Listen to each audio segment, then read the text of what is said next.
right, welcome to the Fiscally Awesome podcast. I'm your host, Matt Gardner, founder and CEO of Hiline.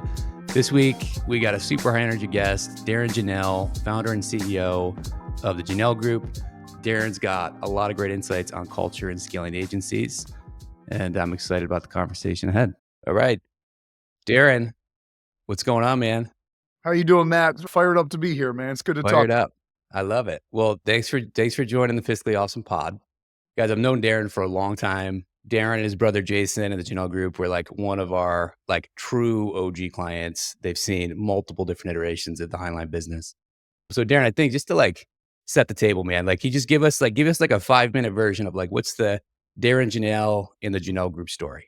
Yeah, sure. I've said this many times, so I can get through it in a couple minutes here. So my brother and I co-founded Jahnel Group together. A little bit on our background. We were born here in upstate New York, Schenectady, New York, near Albany. Grew up playing sports. We were big basketball guys. So a lot of our core values and beliefs were shaped through like our sports experience, right? We were lucky enough to be on some really special teams over the years. Both played basketball through college. After college in the late 90s, moved down to New York City, started our career as software engineers on Wall Street. So we were down there for about 8 years. We also did our grad schooling at NYU Stern School of Business. And we always knew, Matt, that we wanted to be entrepreneurs. So we were starting businesses on nights and weekends, kind of side hustle. We started some of the worst businesses you could ever imagine. I mean, some of these products we started, you couldn't even believe that someone could possibly think it would work. And, but each failure, I think we got a little smarter, a little bolder, a little, you learn a little bit each time. And around 2005, we created an educational software program that was actually pretty cool. And, funny startup story is before we quit our jobs, we had great jobs on Wall Street, right? So before we quit our jobs, we said, let's see if anybody will buy this, right? So we take a week of vacation time. And during that week, we set up 12 appointments with schools. We pitch it 12 times. 11 out of 12 of them are like, yo, we're going to buy it. So we're like, man, we're going to be rich. This is easy. And so we quit our jobs.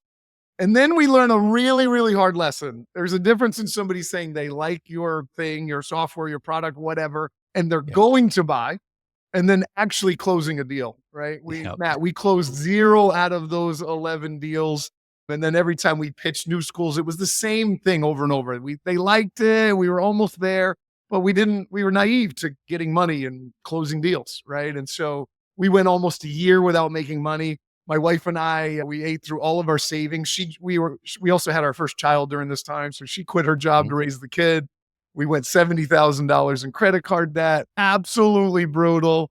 But I actually took 2 full-time contracts as a software developer, 2 40-hour-a-week gigs. I did them both for 11 months to dig myself out of the debt. This is back in like 06, 07 timeframe.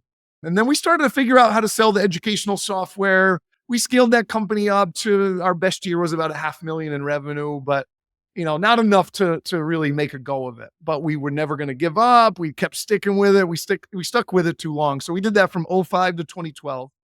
The whole time we're doing this, Matt, we're getting calls from people in our network, people who knew we developed software. My brother and I we're basically psychos. So people know if you want to get something done, you call the Jahnel boys. They're going to come in, they're going to kick ass and get it done. So we were getting deals and projects coming our way, but we were turning them down. Around 2012, we're like, maybe we're never going to get this thing over the hump. Let's just take the next project that comes our way.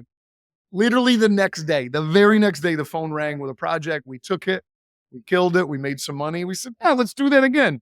Phone rang again. We took it. Phone rang again. And it was myself and my brother and Jesse, our first employee, who's still with us to this day.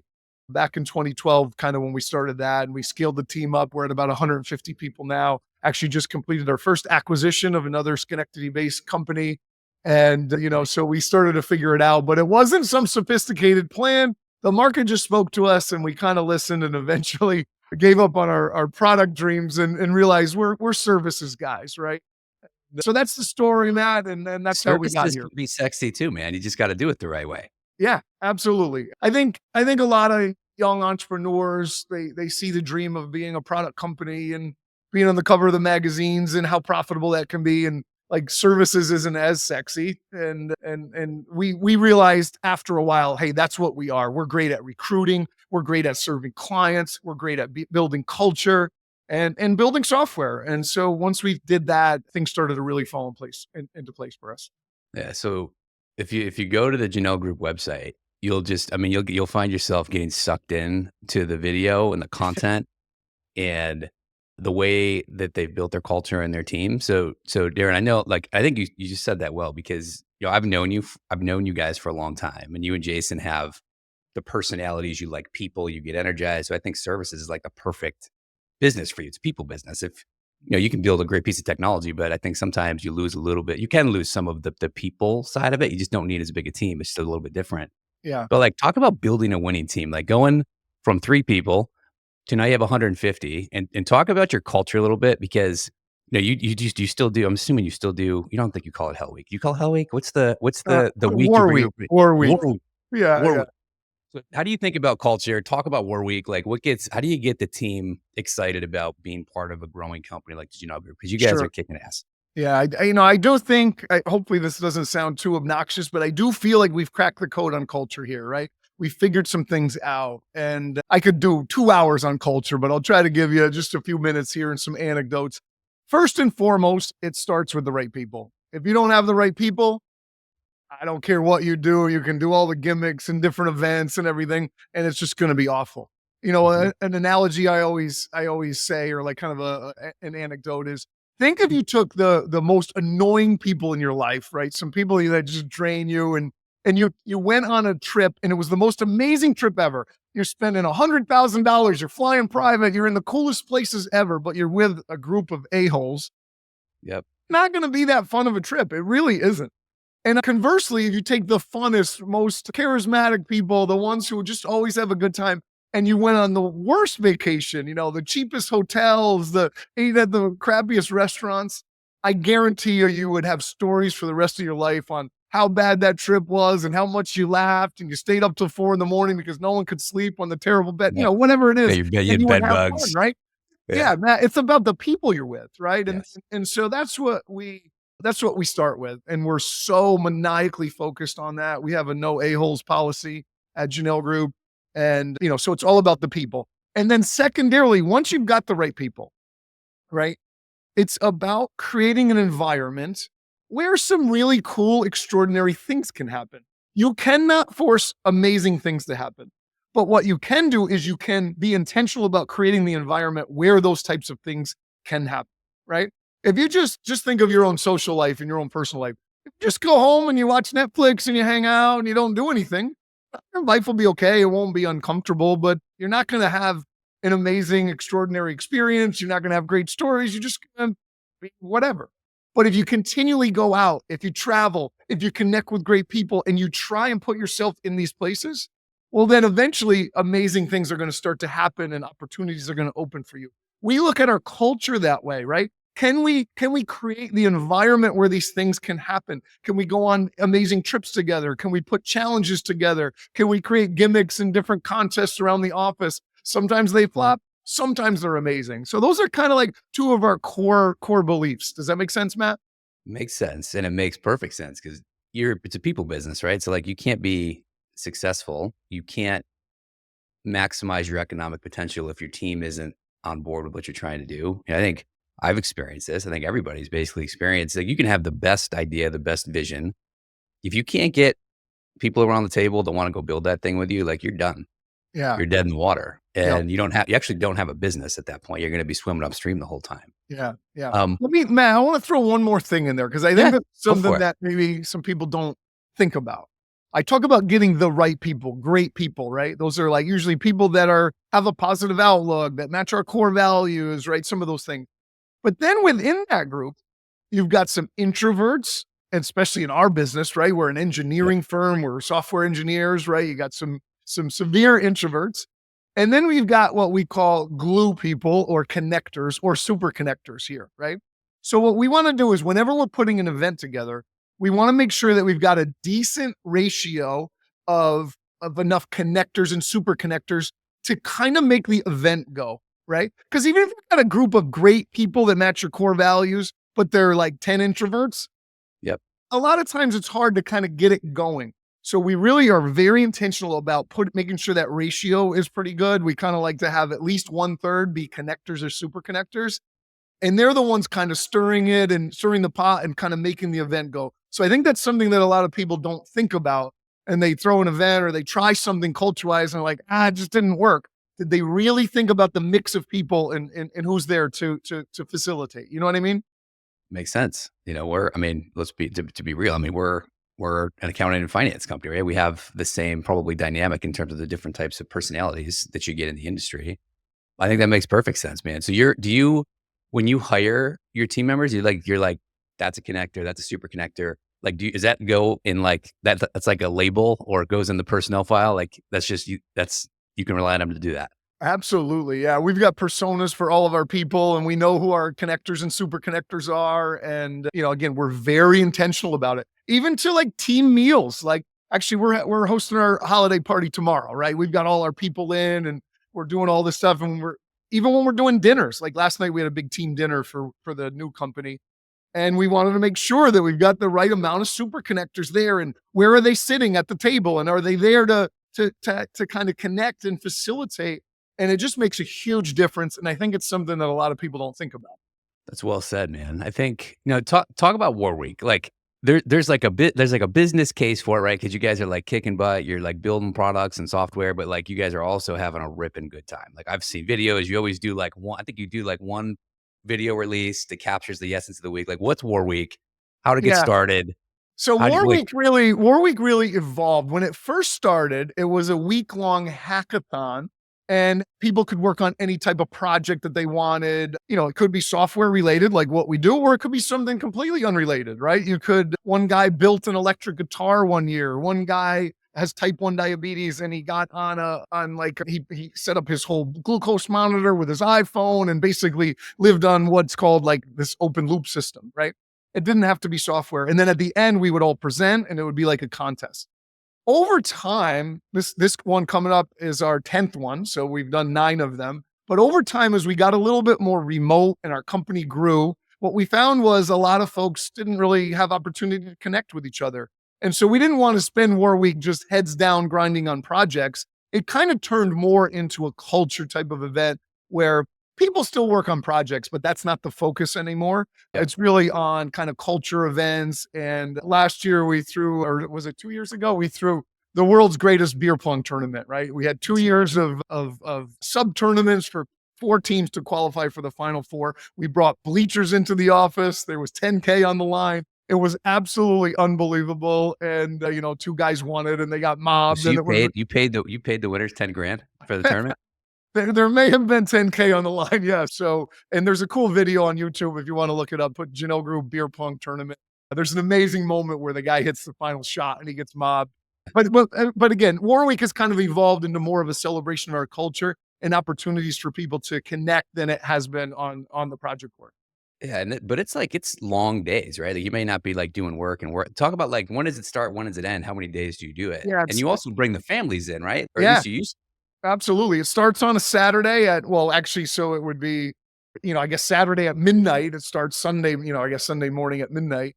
And it starts with the Midnight Club. And all of this is optional, right? If people want to do it, do it. There's never any pressure. Yep. We talk about our culture being a self-serve buffet, right? We don't want to put any of our crazy shit on someone if they don't want to experience it, right? So we'll have Midnight Club. It starts at, again, Sunday at midnight or Saturday night at midnight and Sunday morning. And we'll have 40 people here in quote unquote Midnight Club. And they'll stay, some people stay 24 hours, 40 hours. And people are working from 6 in the morning to 3 in the morning. And it's just absolutely crazy. Some people are going for the billable hours title. Some people are more just connecting. And some people are like, look, this is way too crazy for me. I'm only going to come to 1 or 2 things and check it out. And that's okay too. We find that we get about 1/3 of our people that like totally buy in and go absolutely crazy. I think last year we had over 40 people I say work in quotes, work 100 hours. They were here at the office for over 100 hours in those 6 days. About 1/3 go kind of all out. About 1/3 are like, yeah, this is cool. Let me participate a little bit. And then we got 1/3 who are like, that's too insane for me. Count me out. I'm going to do my regular 9 to 5 and good luck with all your insanity. and do you You know bring what them I mean? all? If they want to come, you bring them all into the office? Yeah, absolutely. So we'll fly all our remotes in. Again, family comes in. We do Yep. like a War Week Kids event. We had this guy come in and like bring all exotic animals in for the kids. And We'll do contests and things like that for them. That's usually on like that first opening Sunday. And then, That's the cool. week kind of gets a little bit crazier as it goes. Probably not too suitable for kids as it Yeah, goes on. that's super cool. So I want to get to finance in a second, but first I want to talk about like growth mindset, right? So you guys have gotten very big and you've gotten very big very fast at over like certain periods of time. And you can't do that in a services business unless your team is like LFG. Like, I want to be part of this. I'm jacked up. Like, I want to go just dominate the world. So, just like obviously War Week helps, right? You're getting the team to rally behind the excitement of the company. But can you talk a little bit about like how you think about getting everybody up out of their seats to want to go do that? Because not everybody, because you said not everybody in your team is probably always going to want to go conquer the world, Yeah. but you got to have enough people on the team to do. Absolutely. Again, similar to what I was saying about the ratio of connectors to introverts, we want that same ratio in terms of, or a different ratio, but we're thinking about ratios in the same way when it comes to people who are like all in, ready to go, super growth mindset. So we're recruiting, we're actively looking for those people in that top tier, right? The ones that are super hungry. We're looking for athletes a lot of times. We're looking for people who've done extraordinary things in their life. It doesn't always mean that, they're like so successful or went to a fancy school, right? I want the guy who grew up on a farm, right? I want the guy who's got a crazy work ethic because he grew up on a farm. I want the guy who paid his way through state college by working at McDonald's, and he worked at McDonald's for 4 years and became the manager there, and like nobody thinks that's a cool job. But I think that's cool if somebody worked their way through college and came out with no debt because they were the manager of the McDonald's. They're not too cool to work hard, right? We're looking for those people who want to grind, and we're going to put them in at that top, and they're going to be the tip of the spear. They're going to be driving things forward, right? While the others can kind of get in line and get on board. And we've got a place for, again, the regular soldier as well. It doesn't have to be all people who are all in looking to drive every day, but you need a critical mass of them. And in my opinion, that's about 1/3 of your company, at least 1/3 of them to be all in, ready to drive and ready to grow and get after it. And if you have that, kind of the rest will take care of itself. Does that resonate, Matt? It does resonate. So how do you measure that? So like you're going to guess when you hire somebody that they're a connector, super connector, they're a driver. In terms of like running an agency, a people business, right? Because your billings are going to be generally in some way tied to utilization, how much your teams want to kind of put into the mission. Like how do you monitor that and make sure you got it right? Yeah. Well, again, when it comes to interviewing, I used to call myself the GOAT. I'm the greatest of all time. I got a gift. I can read people. Because I started off hot. I was good in the first few years. But then over time, like I realized, I was getting it wrong some of the time. And I started to like really question. I think I had myself overrated as a recruiter. I still think I'm good, but I've had some You're a misses. closer. You're Yeah. the Yeah. closer. Yeah. ABC, always be closing. And so you're right. Sometimes you miss, right? But we're pretty good at really kind of judging during that interviewing process. Plus, we're doing our homework. A lot of our star players are people that were in our network, or we knew them, or we know someone who knew them. So coming in, we already know that they're a star because, one of my best friends happens to know them and they've been an overachiever their entire life or something like that, right? So if we've got some background intel on them, it's easy because we already know. If we're judging them in the interview process, we're trying our best and we're all talking with them. And again, sometimes we get it wrong.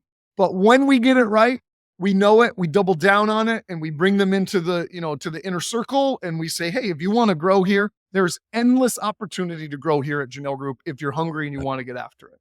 How do you measure? Can you measure it? Do you measure it based on hours? Do you measure it based on like quality of product, customer feedback? Yeah, I think it's definitely, subjective and what people prefer. Matt, you know my brother really well. My brother is Oh a yeah, maniac. We call him the you war probably answer this machine. differently than you would. Yeah, well, he loves hours, right? If you Yeah. want to, the way to my brother's heart is be on the top of that hours and especially those billable hours charts. Yep. If you're on the top of that, my brother's got love for you. I'm looking at different things, right? I'm looking at somebody's maybe willingness to travel. How quick are they to, step in and be a super connector at an event? I'm looking at different things. Our company president, John Keller, is going to be looking at different things, right? So we've kind of got our own like preferences. And I think it's kind of an amalgamation of all that is how we kind of, maybe judge the person or put them in a particular category. Okay, so Darren, our thing on the podcast is we're trying to help founders and operators just lean in and become better finance-minded leaders. And we typically find that finance and accounting and anything related to it is kind of like the black box. It's the scariest part of running a business. You talked about how you started your first business with 70 grand in credit card debts, right? From the CEO founder, Darrin Jahnel, when you had 3 people, to the CEO, you've inherently had to become more of a professional CEO, even though you still have a great time. Like with 150 employees, what have you learned? Like, what were your weak spots early on, and where have you had to get smarter on this over Sure, time? sure.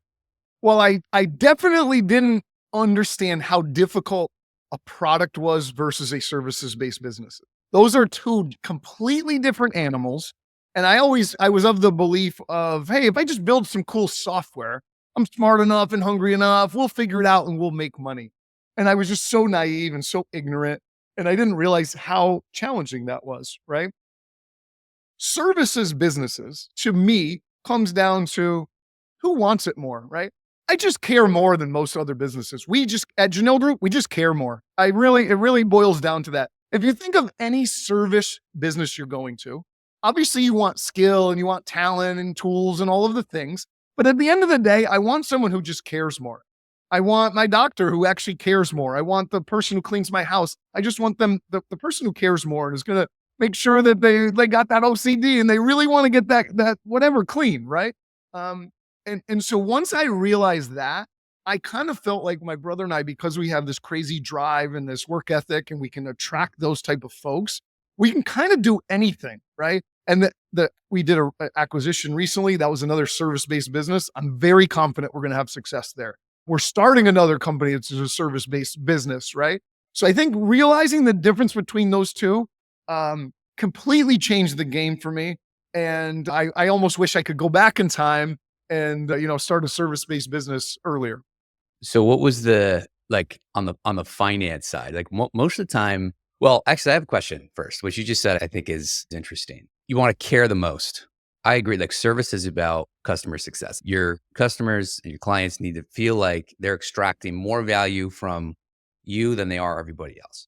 Yep. And we've made this mistake, I think, over the last 8 years. Like you can go too far to both sides. Sometimes you can care so much and it can get so customized and so bespoke that it's really difficult to scale it, right? Super happy customers, but it doesn't scale. Yep.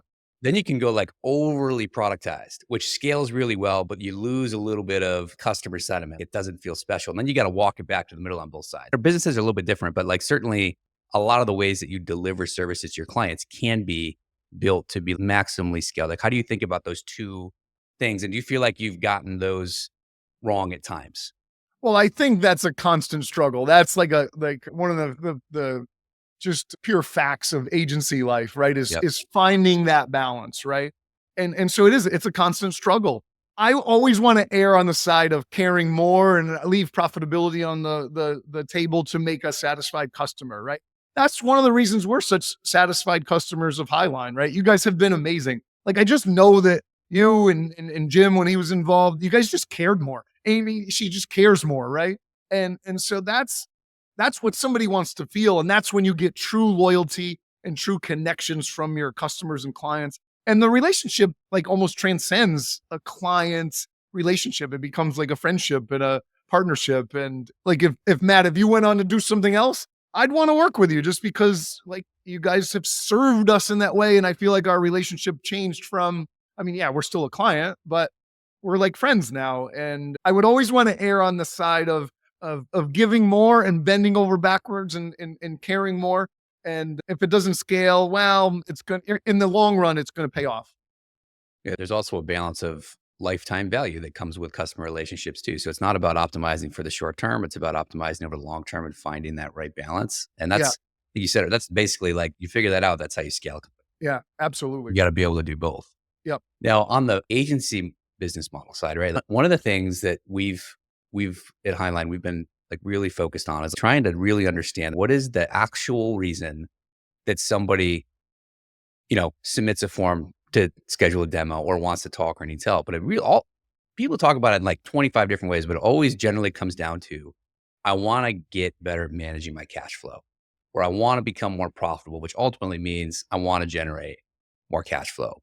And with agencies in particular, you guys have been doing this a long time. There's nuances to running an agency business, but what's one of the biggest challenges to cash flow management for a company like the Jahnel Group? I mean, it's that constant ebb and flow, right? And especially, it's different if you're doing like kind of like time and materials, billable hourly work. That's kind of like I don't want to say set it and forget it, but it's a model that just it kind of like works as long as the rates are good and the margins are You got solid. enough work. Yeah, it works. The project work can be extremely challenged, right? If you're doing like Yep. maybe milestone base or fixed prices or something like that. And that has burned us at times, right? We actually had a tough Q1 and Q2 of this year because we had some projects that were over budget and we always err on the side of over serving our clients and we ate a lot of expenses and ate through our basically our profit, right? And so I think it's that constant balance of looking at that and how far can you extend yourself out. For us, one of the keys is making sure that we balance our project work with our staff aug work. I hate the term staff aug because it kind of means like you don't care, but we do staff aug differently here, but that time and materials, like, hey, we're going to give you some engineers or project managers and you're going to bill for them hourly versus that project work. And finding that right balance is what has allowed us to scale. If we didn't have that right balance and it was all project work, I think our revenue would have, been so fluctuated so much that we wouldn't have been able to kind of maintain the size of our team. It's finding that balance between the two. Yeah. Yeah. We'll call it subscription revenue model. You'll call it fixed fee retainer based, which is scoped. It's basically a scoped contract, right? And the trick is you got to make sure you're super clear about like what you get, what you don't. And you got to get really good at being able to say like, hey, this is outside scope. Like this is going to have to be on top of it, which is very difficult to do when you have a lot of humans you're relying on to kind of raise their hand. The hourly model, sometimes I think it can feel like a blank check to your customers and your clients. They kind of want you to take on some risk. Like, hey, you know what I want. You tell me what it's going to cost and I'll buy it, but I'm not giving you a blank check. Yeah. I love the fixed fee model because of predictability. It becomes really easy to manage your cash flow forward. Like, you got contracts locked in. You kind of know what it looks like. It makes hiring and recruiting easier over the long run. When you get into hourly billing, it's all about you got the team and now you got to go find the work. It becomes very consulting ish, right? Which puts pressure probably on you and your Yeah. sales team to go drum up business, which is a different type of pressure and stress for an agency. Absolutely. One of the things that differentiates us, I think, is we're actually okay if we have people on the bench. We Yep. actually kind of want a few people on the bench. That allows us to go in and out hustle other companies because when Yep. there are opportunities, we can say, we're ready to go tomorrow. We're ready to go. I got two great engineers that are Yep.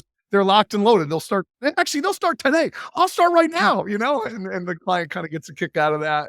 But I think we can out hustle other firms because so many other companies are just so worried about maximizing every dollar. And then they have no one on the bench and they either have to hire for a new opportunity or wait for something to end. And that impedes the sales cycle, right? Yep. Yeah, I'd you rather never just say no. go, you know? Can't say no. You never Yeah. say no to a contract. You got to be ready Yeah. to take it. So you guys got 150 people, right? So having 5 people on the bench, or let's say like 10% extra humans on the bench makes sense for you. But if you're a newer agency, somebody's listening, they got 15, 20 people. How would you give them advice to like employ the same strategy? Like because that's obviously very different, right? That could be like your entire net income for the year when Yeah. when you're less scale. Absolutely. And it was definitely tougher earlier early in our life cycle when we were 10 or 12 people.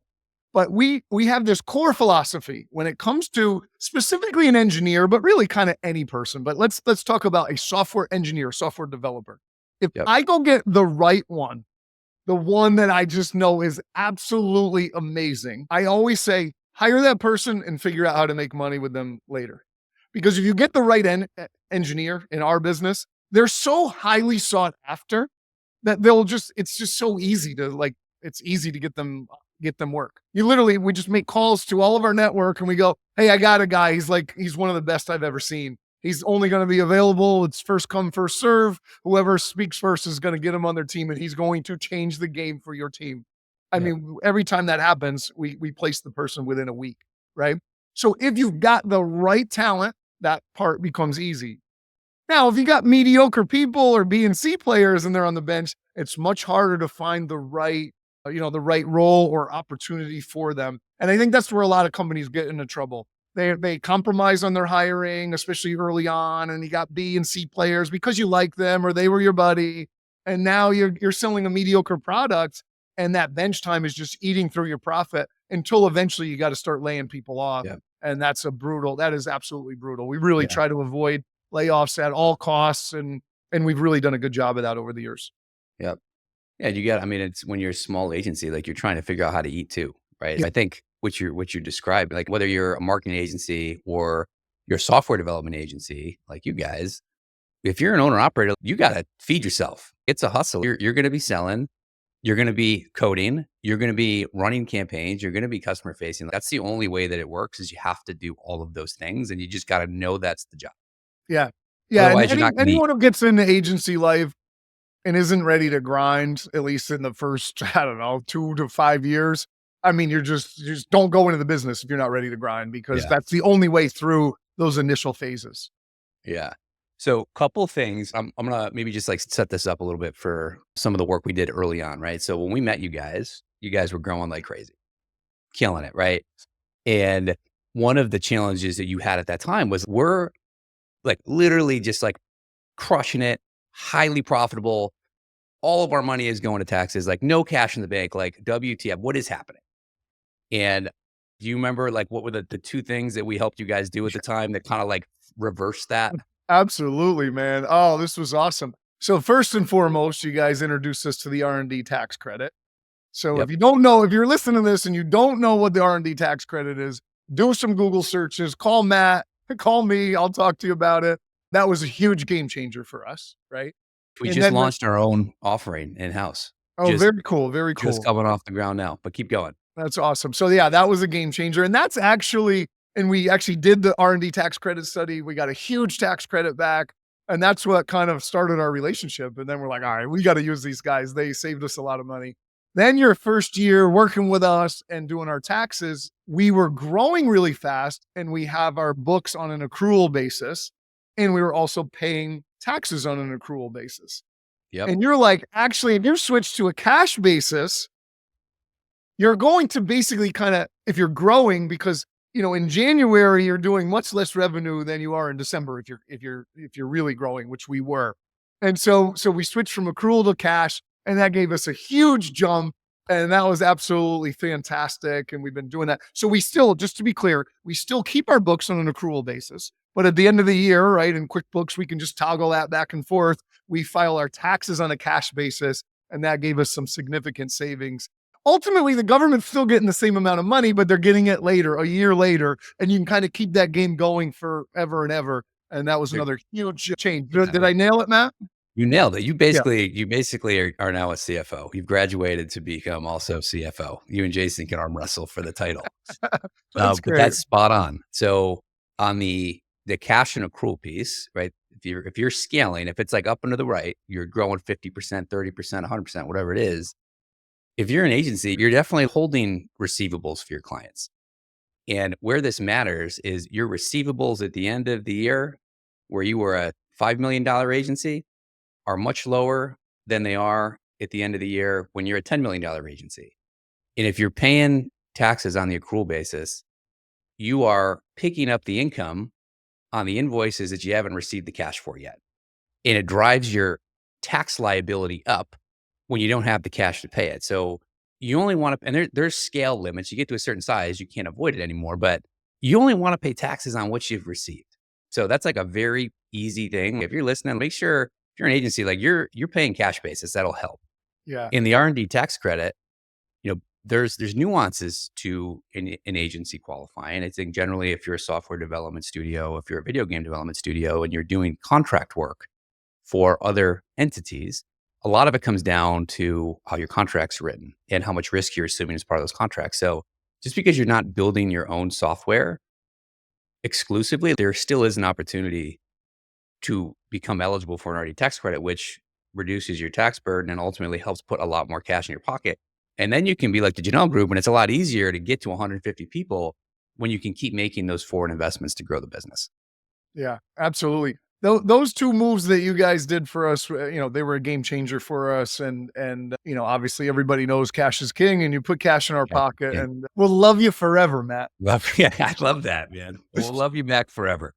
Okay, I wanted to just pivot the conversation a little bit. You and I haven't talked about AI and what you guys are doing with AI. Like at the Janelle Group, are you building with AI? Are you using agents? What's your involvement been in leveraging the technology so far? Sure. So we're absolutely obsessed with AI here. I actually do an AI talk I've given probably over 30, 40 times. We're using all the basic tools, ChatGPT, Copilot. That's like a tool that we can use to help generate code, software code for our clients. We're using a lot of the AI tools, but we're now finally getting to real use cases where we're building software for our clients, and they're actually using AI in their applications. It took a while for us to figure out how do you actually do this and use this in a way that's actually going to give ROI to our clients, right? It's very cool and overwhelming when you discover AI, but to actually apply it, as I think a lot of people have struggled with that. So we started to really figure that out, and we've delivered some really cool things for our clients. Yeah. Have you gotten into using like agents at all yet? Are you guys A little bit. The It's like a black primary. box. Everybody's like, "What are these? What is like the potential of using an agent and how you can use AI and how Yeah, are your clients using it?" I'm going to redirect it back to, because we've been doing a lot of RAG, Retrieval Augmented Generation. I don't know if you're familiar with that concept, but Okay, tell maybe me I could more. spend a little bit on that, because I Yeah, think this go is what go there, nerd out there. everyone is going to, every company, everyone is going to be dealing with RAG applications. So RAG stands for Retrieval Augmented Generation. So let me give you an example. We built this little tool at Jahnel Group and called IntelliJG. So ChatGPT is amazing, right? But it doesn't know specifics about Jahnel Group. If you ask questions about our company, it would know what it found on the web, and it can answer some basic stuff. But it doesn't know about our internal stuff. So what we did, Matt, is we created a database. We loaded all of our HR stuff, our employee handbook, which is like 110 pages, our work from home policy, our wiki content, all of our internal stuff. We loaded this into a vector database. I don't want to get too nerdy and go into that specifically, but basically it's a database that allows us to look that information up. So now you can ask this tool questions about Jahnel Group. Can I wear flip-flops at the office? Right? What this tool will do is it's going to look in that vector database. It's going to pull back relevant content from our policies. Then it's going to send that and call a LLM, a large language model like GPT-4 or Gemini or something like that, right? So we look up a little bit of information. So now I've got maybe a little snippet from the employee handbook and another snippet from our dress code policy or something like Mhm. that.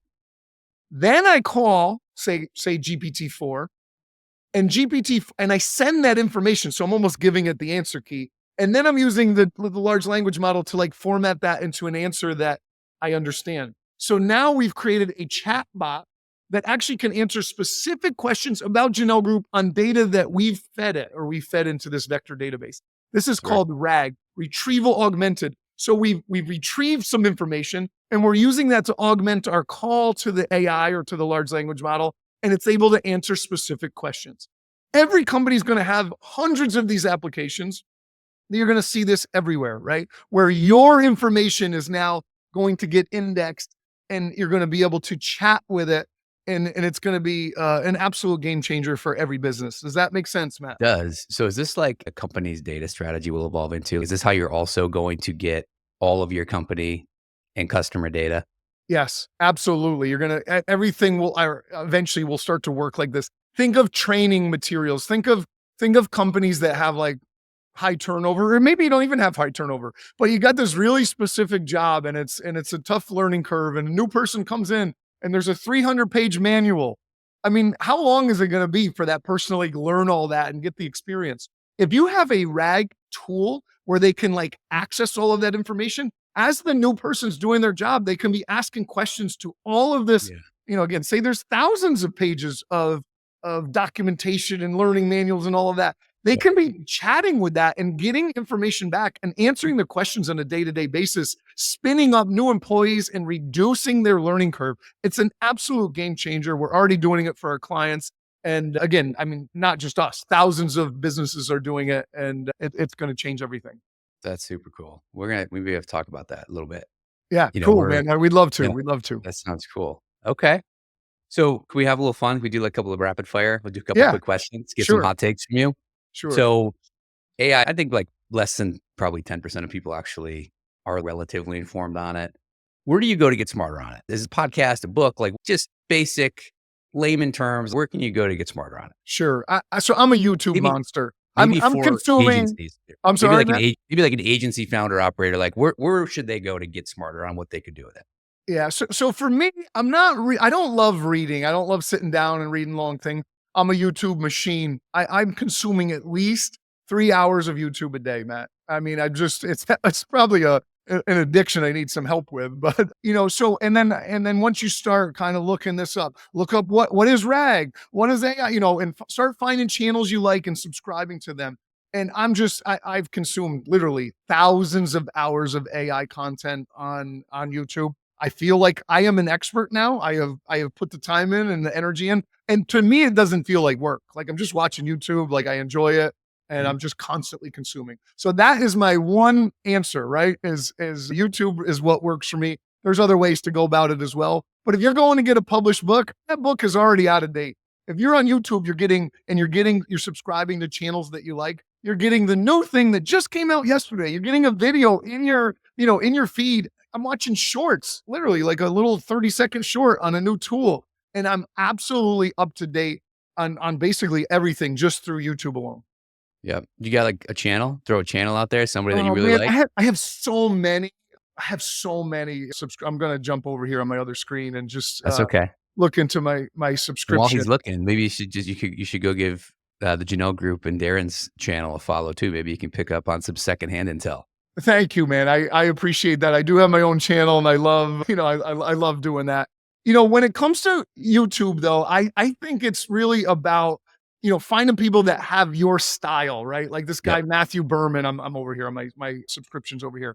Matthew Berman is a guy I love. And again, he's just spoon feeding me the stuff. He's putting all the time and energy in and testing all these tools. And in a 10-minute, 20-minute video, he's giving me what took him, probably 20 hours to put together. And he's one of my guys I trust. okay. Biggest prediction about AI next year? What's gonna change that most people will feel but don't see coming yet? I think this is going to be like not that exciting to say. I just think AI is going to be a little bit slower than people think. It's as we know, as we're working on these AI projects, I'm telling you how great it is. And it's so amazing. And we do these RAG and it changes everything.